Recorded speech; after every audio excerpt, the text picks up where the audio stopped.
Hey everyone, Judicial Watch President Tom Fitton here with our weekly update here on social media. Thank you as always for joining us this week. The Constitution is in crisis. Our republic is in crisis because of the Biden administration's reckless, abusive, and political raid on the home of President Trump. I want to talk to you about that at some length today and directly. I was unable to talk to you about it directly last week because I was on vacation, or at least I was trying to be on vacation. But the outrageous Biden corruption thwarted that to some extent. But I'm glad to be back here with you today because there's so much going on and so much background that I want to share with you. I can't talk fast enough to get it out. So I want you to keep track and understand, in the end, this was a baseless, bad faith political raid on the home of the former president, President Trump. The former candidate for office, the prior president, obviously, who would run against Biden and who is likely to be his challenger in 2024. It has no precedent in American history, and as I will explain, the whole basis for it was fraud. And we should be outraged about it. We should be concerned that the FBI and the DOJ have been, we've been always concerned about this. But they, for sure, have been hijacked for political purposes to target the political opponents of President Biden, the Democrats, and the left generally. And when you have federal law enforcement being used in this way to not to advance the interests of the public, not to advance rule of law, not to fairly administer justice, but to target the political opponents of the current administration, that way lies the death of the republic. So these are serious times for our system of government, and the big media would have you believe, oh, the president had classified records, the president had presidential records, oh, it must have been really serious for them to raid it. No, none of that is likely true, as I will explain. And virtually anything that even if it were all true, there was nothing warranting the dangerous raid on President Trump's home. Now, Judicial Watch has been now for almost 30 years the #1 litigator, I would submit, on records issues. And you're going to hear some phrases thrown out by me today related to laws, and I'll give you a quick glossary. There are several laws related to the handling of government records and access to them. Obviously, there's the Freedom of Information Act, which gives American citizens and others access to information about what the government's up to, certainly at the executive branch level, meaning the agencies of the president are subject to FOIA. And then there's another law called the Federal Records Act, which is a kind of a more narrow law that relates to the responsibilities of federal agencies to create records and maintain records about the activities of the agency. So it goes beyond, it makes it clear that when the government's making decisions, they document them. And then the other law that is of interest to us today is the Presidential Records Act. It's a law that purports to govern the handling and classification of records that the President of the United States uses in the White House. And under the law, he can designate certain records as presidential records and certain records as personal records. I want to say that again. Under the law, the president and the president alone can designate certain records as presidential records to be saved for historical purposes, to be managed and ultimately released potentially by the National Archives, or he can designate personal records.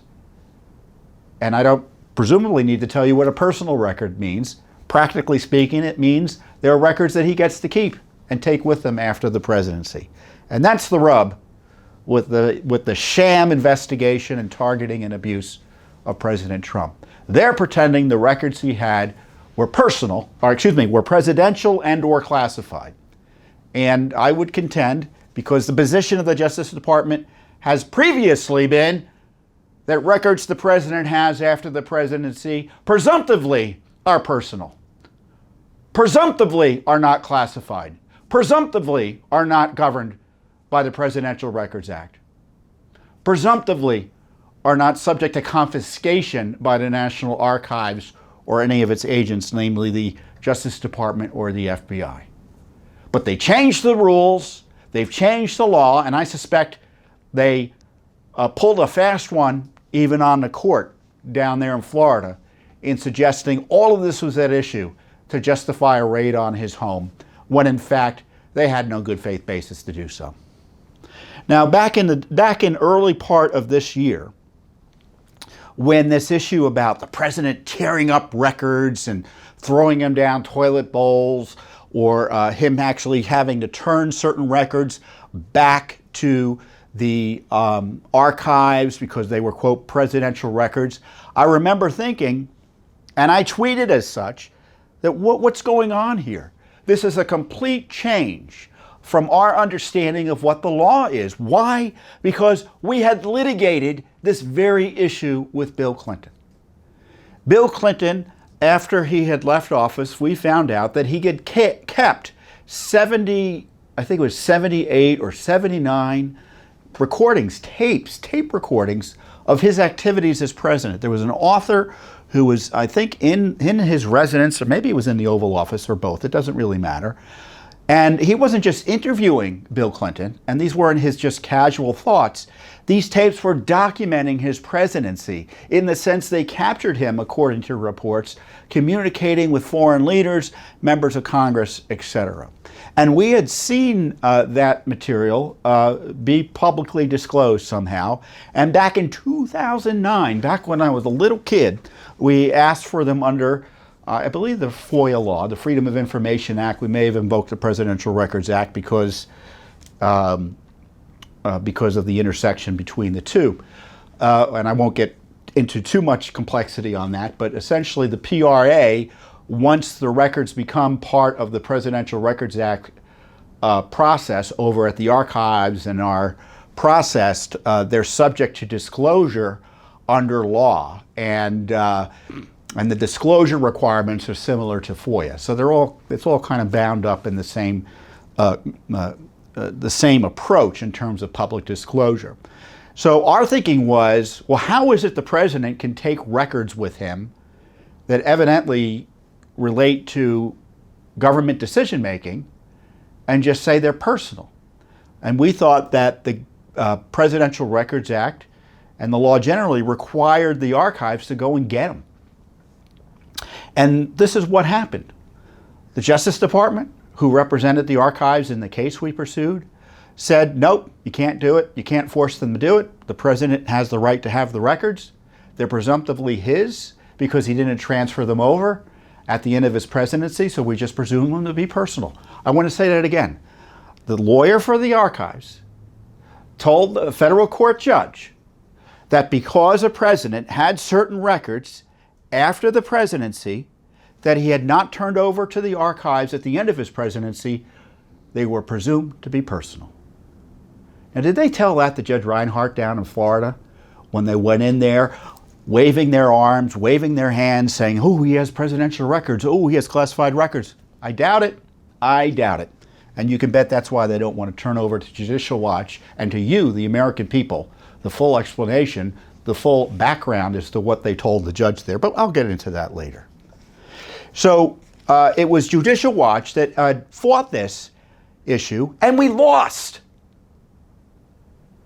And so it comes up again this year where they're making this argument that he has presidential records he has no right to. And I was thinking, based on what the government had previously said and this important court decision, that was a lie. They were misstating the state of the law. They were misstating government policy. And I want to explain to you more about this Clinton sock drawer case, as I call it, because it really blows out of the water the idea that President Trump did anything wrong in keeping these records. And, you know, the irony is, on top of that, is the reports are he was still being nice and accommodating and turning over records, pretending, I don't know if he was pretending or not, but at least acceding to the government's argument, well, these are presidential records. And he's like, okay, well, take them. They're classified. Okay, take them. My argument is he didn't have to do either.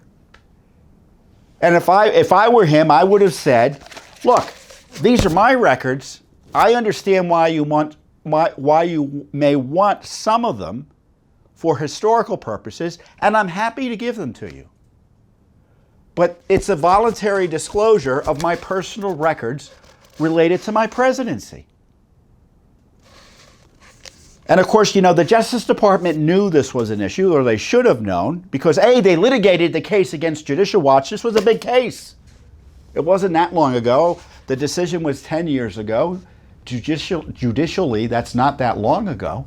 And it was in the District of Columbia, so it wasn't obscure. And it was by Judge Amy Berman Jackson, one of the leading court. I think is she the chief judge now? Maybe not. Well, anyway, she's a liberal on the court, and she's been around for some time. And I want to read to you some of the material from Judge Amy Berman Jackson's decision, and we'll link to it so you can read it in full. And she provides the background, because I'm reading this to you directly. It's because it just, as I said, you can see why, given this decision, just how corrupt the raid on Trump was in terms of providing evidence that there was no good faith basis for the raid. According to plaintiff, Judicial Watch, President Clinton enlisted Taylor Branch to assist him in creating an oral history of his 8 years in office. In 2009, Branch published a book entitled The Clinton Tapes: Wrestling History with the President, based upon extensive conversations with President Clinton during his tenure in the White House and the events Branch observed when he was in the president's office. Plaintiff avers that from January 20th, 1993 to January 20th, 2001, Branch recorded 79 audio tapes that preserved not only President Clinton's thoughts and commentary on contemporaneous events and issues he was facing as president, but in some instances recorded actual events such as presidential telephone conversations. Based on Branch's book, plaintiff contends that the recordings captured a verbatim record of President Clinton being president. The complaint alleges that the tapes captured a wide range of presidential matters, including potential changes to his cabinet, including whether to fire then CIA Director James Woolsey Jr., or whether to nominate Madeleine Albright as Secretary of State. Foreign policy decisions such as the United States military involvement in Haiti and the contemplated relaxation of the United States embargo in Cuba. I forgot that Clinton invaded Haiti. Jeez. Talk about an area worthy of further investigation. But I get distracted. But just Google Clinton and Haiti, you'll see what I mean. President Clinton's side of telephone conversations with foreign leaders, members of the United States Senate and Cabinet Secretary. So the side of telephone conversation with foreign leaders, that typically is material that is inherently classified. President Clinton speaking to several members of the United States Senate, in which President Clinton attempted to persuade the senators to vote against a specific amendment before the Senate. President Clinton's side of a telephone conversation with Congressman Bill Natcher of Kentucky, in which the president explained his reasoning for entering into the North American Free Trade Agreement, based on technical forecasts that he received during presidential briefings. That sounds potentially classified. President Clinton's side of a telephone conversation with the U.S. Secretary of State Warren Christopher concerning a diplomatic impasse over Bosnia. So all of this is not only obviously related to government operations that are significant in terms of potentially educating the American people about what President Clinton was doing and thinking, but it's on their face, some of it would have been typically classified and would have had to be declassified in order for Americans typically to gain access to them. And all we wanted the archives to do was go get these documents and process them according to law. It didn't mean they would be forced to release everything they had, because as I said, there are some certain limits as to what we can get. But this is what was being disclosed. And the court told us we should jump in a lake. I'm joking a little bit there, but that's essentially what the court found. The categorization of the records during the presidency controls what happens next. And she was talking about how the Presidential Records Act presumes that the president is the one denoting what is a presidential record and what are personal records. At the conclusion of the president's term, the archivist is directed to assume responsibility for the custody, control, and preservation of and access to the presidential records of that president. The archivist is required to make such records available to the public as rapidly and completely as possible, consistent with the provisions of the Presidential Records Act. The statute, this is key, assigns the archivist no role, again, no role with respect to personal records once the presidency concludes. So let me be clear. Under the law, no one but the president gets to pick what's presidential records. No one but the president gets to pick what are personal records. And the archivist, which is being used as a cutout for the anti-Trumpers in running our government here in D.C., has no authority to second guess them. In fact, the only limited judicial review of the presidential records decisions are basically a kind of a transparency analysis that certain records are being designated as presidential records when in fact they're just regular old FOIA records that can be released more quickly and more easily. There's no court decision, except this one, as best I can understand it, that give the archives or anyone else in an agency, any other agency, including the Justice Department or the FBI, any authority to second guess the president here. As I said, a lawyer for the Justice Department, I've got the transcript here, you can look it up, said that because the president, in this case Bill Clinton, did not transfer the material, they're his, they're personal. Again, further in the decision, the PRA requires the president to maintain records documenting the policies, activities, and decisions of his administration, but leaves the implementation of such a requirement in the president's hands. The Presidential Records Act is on thin ice constitutionally. The Congress recognized that, look, the president has prerogatives as president of the United States, head of the executive branch. We can't come in there and manage his day-to-day operations. We can try to make sure that certain records that are created on behalf of the American people that document his activities officially are kept, a la the Federal Records Act. But we can't come in and say, oh no, you should have kept that one as a presidential record and you can't have that one as a personal record. Because that gets too much into the heart of the operations of the White House, which constitutionally is a separate branch of government. But they've blown all that up right now by pretending they can go in and raid his home based on this very dispute. Unbelievable. It's really troubling that a court would have allowed this to take place. The court notes that at the outset that there is broad language in a decision called Armstrong 1, which is a District of Columbia Circuit decision, meaning it was an appellate decision that governs this court decision that we're talking about here, stating that the PRA, which is the Presidential Records Act, accords the president virtually complete control, quote, virtually complete control over his records during his time in office. In particular, the court stated the president enjoys unconstrained authority to make decisions regarding the disposal of documents.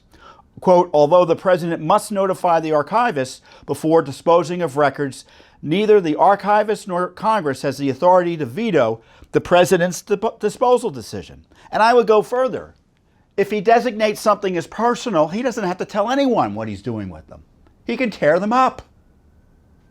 But once the records is designated as presidential, that's when this restriction about disposal occurs. Since the president is completely entrusted, again, this is the court decision here, completely entrusted with the management and even the disposal of presidential records during his term in office, it would be difficult for this court to conclude that Congress intended that he would have less authority to do what he pleases with what he considers to be his personal records. That means storing them in a storage room in the basement of Mar-a-Lago. Don't it? Of course it does.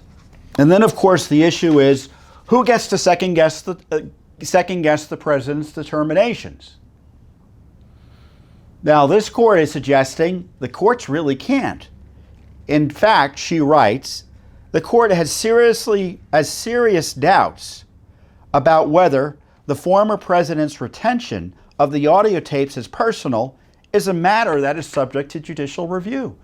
Do you think Judge Reinhart was told that the district court judge that handled a specific case related to a dispute about the nature of records a former president had, that a court found that they had serious doubts as to whether that decision was subject to judicial review? I doubt it. And again, the court further finds the PRA does not confer any mandatory, again, or even discretionary authority on the archivist to classify records.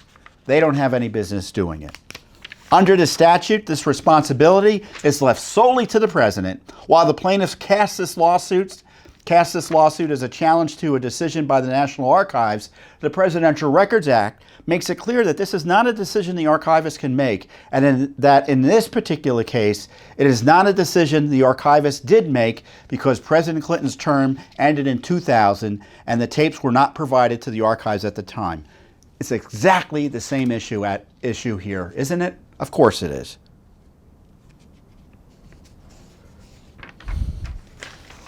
Another statement by the court. The archivist has no statutory powers related to either the reclassification of records or the retrieval of improperly classified records. I mean, this is pretty damning stuff, isn't it? I think it is. And this is why I've been so insistent about it, and this is why the left has been so angry with me and Judicial Watch for highlighting this beginning in the first part of the year, because I've been talking about this, I've been tweeting it out, and at one point the leftist fact checkers who are activists to try to destroy and censor and suppress information and opinions they don't like, they called out all these other experts who pretended that what I was saying was bunk, and it wasn't bunk.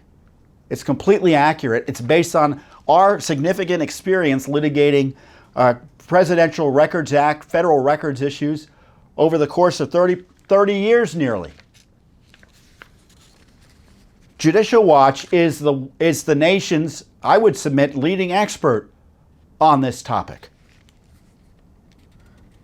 And this is what I love. And so the court was making fun of us. I say maybe I'm a little more sensitive than I should be looking at this decision. But she was like saying, well, what is it you want me to tell the archives to do? Raid his home? I don't think even we contemplated that. Maybe if I were arguing the case, I would have said, yeah, raid his home, but our lawyers were more careful than that. The defendant considers this, this is again, the government of the United States considers what we were asking them to do to be an extraordinary request that is unfounded, contrary to the Presidential Records Act's express terms, and contrary to traditional principles of administrative law. And she said, "What you've asked me to order them to go get them." She quotes herself from the transcript here. And our counsel at the time, and he's still with us, Michael Bekesha, he said, yeah, to the extent we asked the court to require them to assume custody and control of the tapes. I mean, it sounds awful that they think we're asking for this court to bang down President Clinton's door and seize these audio tapes. Archives could make a phone call. They could write a letter. There's nothing in the records stating that President Clinton wouldn't just give them the records. We're not specifically saying they have to go seize. And she said to us in response to Michael's good faith offer there, there's ways of trying at least beginning to get the records. Plaintiff's indulgence in wishful thinking in order to minimize the ramifications of its own lawsuit underscores the lack of redressability in this case. So she's telling us, look, there's nothing you can do about it. There's nothing I can do about it. The law doesn't give the archives the ability to do anything about it. And because the law is the governing statute here, it unlikely gives anyone else the ability to do anything about it.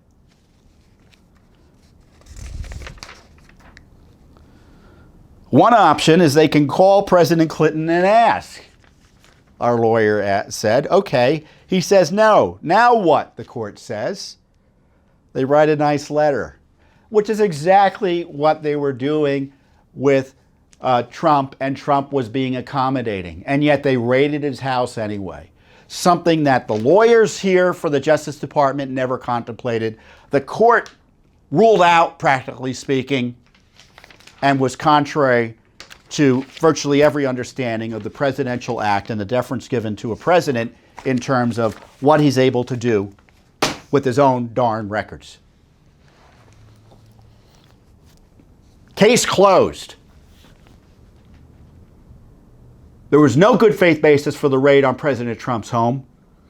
And let's pretend they were really interested in classified information. Let's pretend that there were really presidential records they had a right to. Let's pretend there were classified records that shouldn't have been there. Show me another instance where they've done anything similar to any other person in similar circumstances. You can't. I talk about our experience litigating presidential records, federal records, FOIA records. We uncovered Hillary's emails. Let me tell you what we couldn't get the archives to do. To send a letter to the Justice Department asking them to go get the records. Or to initiate getting the records on their own. They didn't want to do that. The State Department, the Justice Department, we just wanted them to send a letter triggering the law, the Federal Records Act, to get records that have been alienated by Hillary Clinton, i.e. stolen. We went to court to force them to do that. They said they didn't want to do that. And the corrupt, unethical, lying Adam Schiff and his gang in the intelligence committees in Congress are demanding what they call a damage assessment, a spillage assessment. When classified information supposedly is in places or gets out in ways it's not supposed to be, they want to do a damage assessment. We sued to get a damage assessment done over Hillary Clinton's leaving tons of classified information on the internet equivalent of a public park bench. They didn't want to do it. Obama administration didn't want to do it, even under the Trump administration. Some of his feckless appointees had zero interest in enforcing the law in that regard or protecting our national security against Hillary Clinton's predations. Hillary Clinton stole records, lied about it. Documents were under subpoena. They were classified. She was keeping them in the equivalent of her bathroom. What, a bathroom server, right? All of that Judicial Watch exposed. Classified records were in her lawyer's office. And what did the government do? Oh, keep those in a safe. That was the end of it. So how do I know this raid was political? Because Hillary Clinton, unlike President Trump, had no right to the records she had. They were classified. They knew they were terribly classified, meaning they had significant classification in terms of the potential damage to national security. And that FBI and Justice Department that just raided Trump's home did nothing when it came to securing those records. Nothing similar when it came to securing those records with Hillary Clinton. The lying Hillary Clinton. Of course it was political. When you have target A, who is a left-wing Democrat, and target B, Trump, in instance after instance, target A is protected, target B is punished. And this is not an application of the rule of law. This is a overthrow of the rule of law to target someone because of your personal dislike as opposed to any actual violations.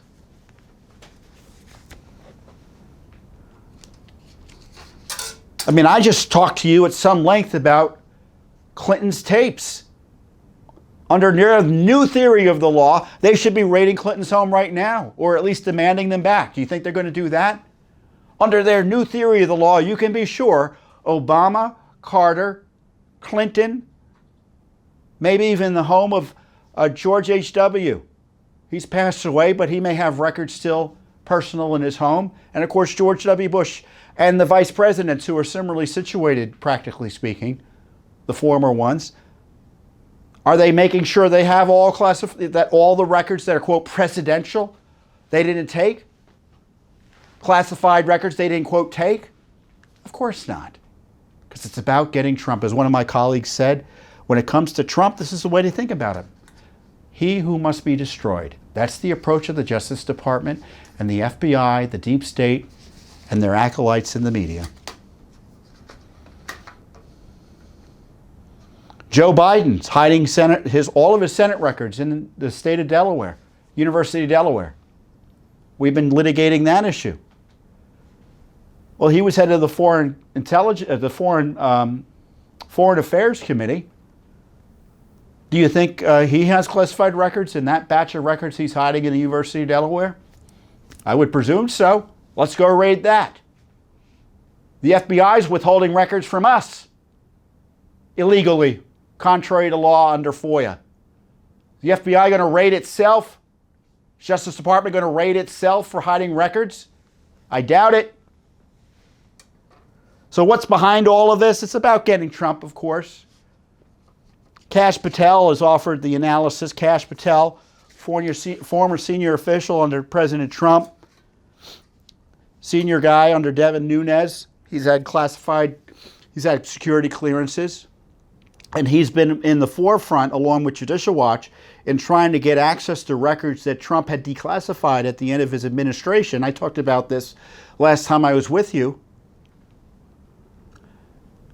And his thinking is this is about making sure that records that Trump might have or might otherwise be somewhere else in the agencies, like Judicial Watch just sued a few weeks for these records, about that should have been that are declassified but haven't yet been released per the presidential directive. These records concern the illicit spying on him by the FBI, Justice Department, etc. Were they going in there to find out what Trump had on them? Why should we give them the benefit of the doubt? Judicial Watch has uncovered. Inspector Generals have uncovered. Congress has uncovered repeated efforts to undermine the rule of law by the Justice Department and the FBI in targeting Trump. Remember the FISA warrants. Judicial Watch uncovered the FISA warrants. There were never any FISA warrants that had been publicized or released to the public until Judicial Watch sued and got them. And there were 17, I think the number is 17 material omissions and or lies in those FISA warrants. And nothing's been done about it. One FBI lawyer got a slap on the wrist for a lie related to the FISA warrant process. Nothing else has been done. So there's already a record of them subverting the legal process to target Trump and people around him. And we're seeing it again. They had no basis to spy on him, and they had no basis to raid his home. That's for darn sure. And as soon as this raid happened, Judicial Watch leapt into action. We went to the court and we filed a brief asking that the search warrant be released and underlying materials be released. And this is what we said. We immediately highlighted the issues at stake to the court. It was Judge Reinhardt.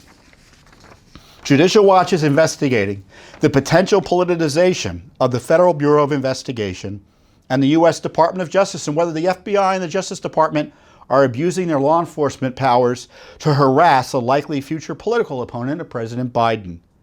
The public has an urgent and substantial interest in understanding the predicate for the execution of the unprecedented search warrant of the private residence of a former president and likely future political opponent. No official explanation or information has been released about the search. As the filing of this motion, the public record consists solely of speculation and innuendo. In short, the historical presumption of access to warrant materials vastly outweighs any interest the government may have in keeping the materials under seal. That's the key phrase. Our public interest, our right to know about this unprecedented, infamous, really dangerous raid, your right to know, outweighs any alleged interest that corrupt Justice Department and FBI have in keeping it secret so they can do their fraud criminal investigation. Now, of course, our lawyers didn't say it like that, but that's the way I think about it. Given the political context and the highly unusual action of executing a search warrant at the residence of a former president and likely future political opponent, it is essential that the public understands as soon as possible the basis for the government's action. Any government interest in securing the identities of witnesses and confidential sources, if any, may be addressed by appropriate redactions from the search warrant affidavit. So there you are. We're being nice. Maybe there's a name or two that needs to be redacted. I don't buy it. I think they should release everything. But we understand there's give and take here. We want something. And right after that, within a day or two, because Garland was silent despite the crisis that was caused by his Justice Department's attack on President Trump, he came out publicly, defended the FBI. How dare anyone say anything about what the FBI did or what the Justice Department did? But he acknowledged two things that I think are important. And I'm not quoting him directly, but I think I'm quoting him substantially here. He said that, wherever possible, the standard procedure is to solve these issues or address these issues something in a way short of a raid. So he did something extraordinary. It wasn't the standard operating procedure. And he said something else that was important. He said also, whenever possible, the standard procedure is to have a limited scope in a search. So that means, in this case, the mirror of that obviously is this was an expansive scope. Of course they took his passports. The way that warrant was written, and it was disturbing that the court approved it as written, they could have taken anything, practically speaking. And sure enough, they've got some of the warrant when it was released, thanks to Judicial Watch's pressure, because that was what Garland announced. He said he was going to release the warrant. We got it out. The receipt of the documents the FBI reportedly took was, it included, not reportedly, it's the receipt. You could see it on our website, the potential presidential records. What does that mean? It means anything, right? So we got the warrant, but there's this underlying affidavit and some other materials. And the underlying affidavit's important because typically, I'll warn you, I'm not a criminal lawyer. I'm not a lawyer. But I've seen enough of this material to tell you, I'm pretty sure I know what I'm talking about, that the affidavit is the material given by the FBI, written, usually it's an FBI agent who signs it, detailing what essentially they're investigating and why they think there's probable cause that crimes were committed. And that's where all the details are. What was the fundamental basis for this raid? And as I'm suggesting, it's all based on lies and dishonesty. And I'm sure the affidavit, and it will eventually be released largely fully, I think, will disclose that. Now, of course, the FBI's position, the Justice Department's position, and the court ordered the Justice Department and the FBI to respond to Judicial Watch's demands that this material be unsealed. It was filed under seal, which means it's not public.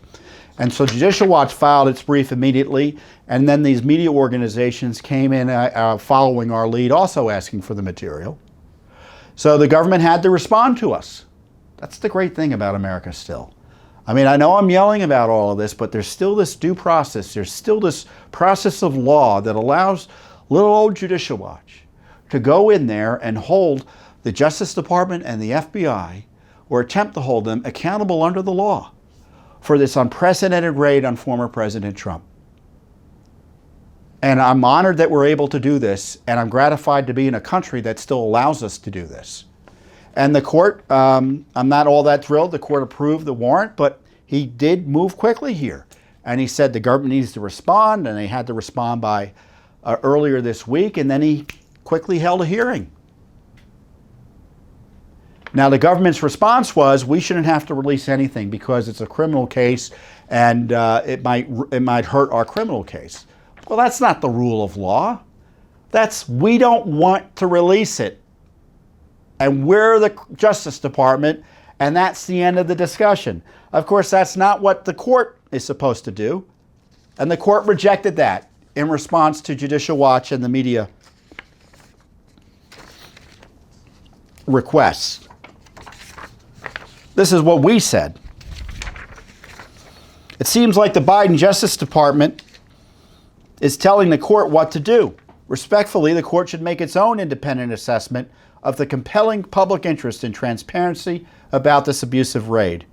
The criminal investigation the Biden administration is covering up reeks of corruption and dishonesty and is based on a reinvention of law about presidential records that is at odds with the U.S. Constitution, court rulings, federal statutes, and prior government legal positions and practice. No administration should be able to raid the home of a former president and putative presidential candidate based on secret reasons. Well, that's actually what I said. That's not what our lawyers said. Let me see what our lawyers said.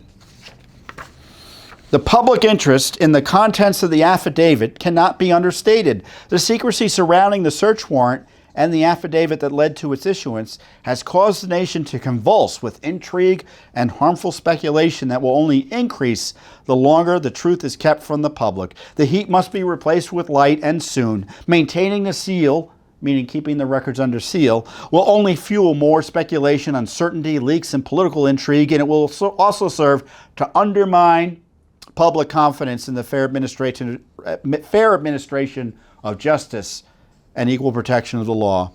Concerning the gravity of this unprecedented action by the government, at a minimum, the court should review the affidavit line by line to determine what information may be disclosed and what information may be redacted to balance the competing concerns at issue. And the court agreed with us, and that's exactly what he told the government at a hearing he ordered earlier this week. It was on Thursday of this week in West Palm Beach. Judicial Watch lawyers were there. Our local counsel, Jim Moon, was responding, made argument for us. The big lawyers, big league lawyers for the New York Times, etc., they made arguments. And of course, the Justice Department came in and they tried to make arguments. And the court rejected outright the Justice Department's theory that they should be able to redact everything, because he said, I've looked at this and I've decided, and I'm inclined to agree, that there's certain materials here that can be released. So we won. Now, are we going to get anything released? That remains to be seen, because there's always the right of appeal, practically speaking. But the court ordered the Justice Department to file something, presumably that releases some material, and the court will look at it, and if he disagrees with them, he will call them in and have a secret meeting, what there's called an ex parte discussion with them about the redactions, and who knows where it will go from there. So as soon as next week, who knows, maybe the government will file something the court immediately likes, and we get a new version of the affidavit, or a version of the affidavit that has more information. Or maybe the fight just goes on for months and months and months, which of course is what the Justice Department wants, right? It's about destroying Trump. It's about causing political heartburn for their political opponents. And this has been the case with prior Justice Department, FBI smears and attacks on Trump. They come out with all these leaks and innuendo suggesting that he did something terrible, and none of it pans out. It's what happened with Russia, and I guarantee it's what's happening here. Just as with Russia, there was no good faith basis to go after him and spy on him. And as I've explained to you quite deliberately here and specifically, there was no good faith basis to target him here. So we got this great victory. And I am so proud of Judicial Watch's legal team, the lawyers here, Mike Bekesha and Paul Orphanides, and our investigators and such. They moved quickly. We had excellent local support, as I said, and we took the lead here. But Judicial Watch got the ball rolling. Judicial Watch achieved a key court victory over the Biden Justice Department's desperate move to keep the Trump warrant affidavit completely sealed. The court, as I said, outright rejected the Justice Department's brazen play to keep the whole document secret. The Biden administration's unprecedented and abusive raid on Trump's home has created a rule of law crisis that can only be alleviated with transparency and accountability, and we're thrilled that Americans will get more of both with yesterday's court decision, finding that at least some more information about this terrible raid will be released. So that's great news. So what next? I know there's been talk of impeaching Garland. There's always talk of impeaching Biden. But if I were Republicans, I would be talking about restructuring, if not retooling entirely the FBI and the Justice Department. In the least, I'd be cutting their budget. I mean, what are they there for if they're not going to cut their budget for an agency that is so out of control and abusive? You know, my guess is we're going to find out there was a lot of back and forth about this. You know, they pretend there was this emergency, but it took weeks for Garland supposedly to approve this. And usually that means there's someone around him who doesn't want him to do it. So I'd be interested to know who was that and why. And of course, Judicial Watch, in addition to taking the lead on these in court for transparency, has launched dozens of Freedom of Information Act requests to get access to information about this illegal raid, or what I would call an illegal raid. And so if they don't give us the answers, we'll go to court. That's what we do, because we consider this a threat to our Constitution. And pray for America, because this is so destabilizing to our country for one party-controlled administration to target the head of another party with using such pretextual and abusive tactics. And I really think it's a foreign policy crisis as well, because I'm sure our enemies and our friends are looking at Washington saying, what's going on there? Is that country stable? Is that government stable? So President Biden has contributed to the destabilization of the United States of America in a grave way, and weakened our standing abroad, and weakened confidence by tens of millions of Americans, people, in his administration's ability to fairly administer the law. You know, they're pretending that the White House wasn't involved on this. It better have been involved. Is Garland a rogue AG who goes out there raiding presidential homes without approval from the White House? Should be fired if that's the case. And of course, it's not the case. So we've got a crisis. And I know it's upsetting, but what's wonderful is, for those of you who support Judicial Watch, this is how you can do something about it. You can support Judicial Watch. Because as you can see, we're doing the heavy lifting. We're standing in court up for the rule of law. We're explaining and educating the American people about the realities of the records dispute that the Biden administration has manufactured with President Trump. We're demanding accountability and transparency, taking the lead there. We have this unmatched experience in battling about records. So we're the number one experts on this, I would submit. And we're able to do all this work. We did this work with Clinton 10, 12 years ago, and we lost. But that work helped educate us and help explain the law for future presidents as to what they could and could not do. And it may save President Trump, ironically, right? So I want to thank you for your support, and I want to tell you that if this doesn't demonstrate how important Judicial Watch is, and how useful it is to protecting the rule of law, our nation, and our Constitution, I don't know what is. So those of you who supported our work, I thank you and encourage you to support it more.